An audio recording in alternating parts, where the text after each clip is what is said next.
New this morning, an Albany man was found asleep at the wheel on North Manning Boulevard yesterday morning and was also found to be in possession of a loaded handgun.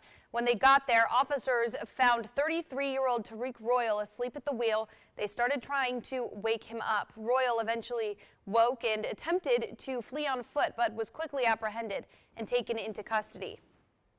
Take a look at your screen here. During the investigation, a loaded .22 caliber handgun was recovered from Royal's vehicle.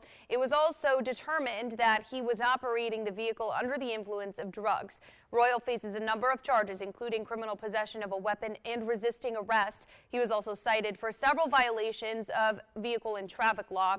He was arraigned yesterday morning in Albany Criminal Court and has to remain at the Albany County Jail.